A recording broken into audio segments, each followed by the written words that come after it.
Hello mga ka-digital disciple! May isang tanong na madalas nating marinig sa usapin ng pananampalataya.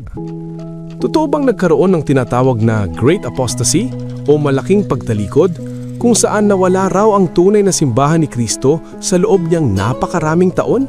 Pero balikan natin ang sinabi mismo ni Jesus sa Gospel of Matthew 16:18.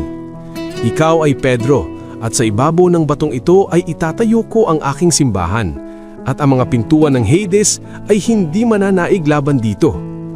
Kung sinabi ni Kristo na hindi mananaig ang kasamaan laban sa kanyang simbahan, paano magiging posible na tuluyang mawala ang tunay na simbahan sa loob ng mahigit 1800 taon? Kung mangyayari iyon, parang sinasabi nating nabigo ang pangako ni Kristo. Pero malinaw din ang sinabi niya sa Gospel of Matthew 28:20. Ako ay kasama ninyo araw-araw hanggang sa katapusan ng panahon. Ibig sabihin, ang presensya ni Kristo ay mananatili sa kanyang simbahan hanggang sa wakas. Oo, may mga taon tumatalikod sa pananampalataya. Pero ayon sa 1 John 2:19, sila ay umalis sa atin, ngulit hindi talaga sila sa atin. Ibig sabihin, ang mga tao ang umalis, hindi ang simbahan ang nawawala.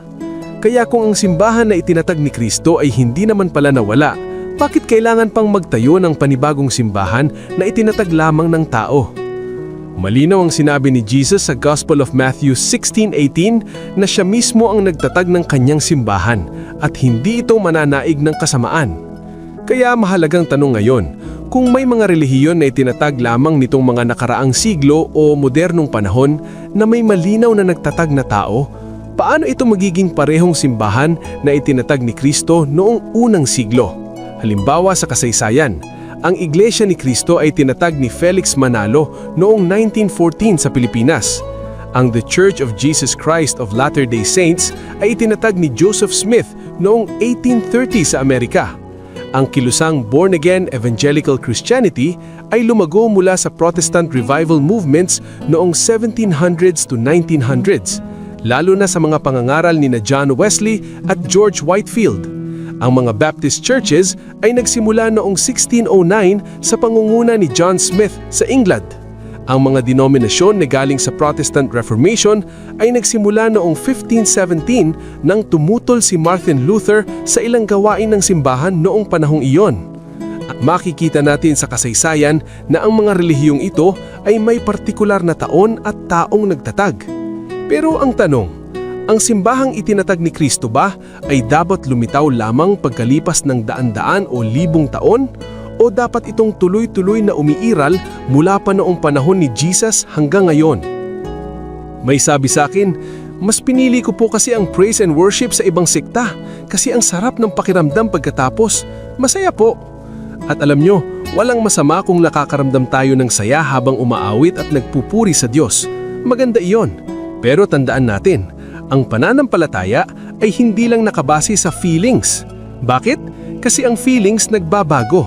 Minsan masaya tayo, minsan malungkot, minsan inspired, minsan hindi. Pero ang katotohanan ng Diyos hindi nagbabago. Alam niyo rin ba na ang tinatawag na praise and worship ay karaniwang paraan ng pagsamba sa maraming Protestant o evangelical groups? Doon, ang pagkanta at pag-awit ang nagiging pangunahing bahagi ng kanilang pagsamba.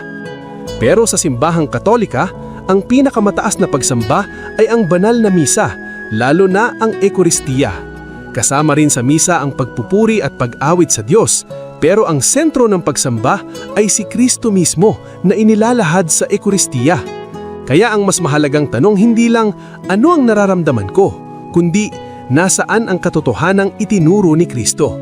Sa Matthew 16:18, sinabi ni Jesus, "Ikaw ay Pedro, at sa ibabaw ng batong ito ay itatayo ko ang aking simbahan, at ang mga pintuan ng Hades ay hindi mananaig laban dito."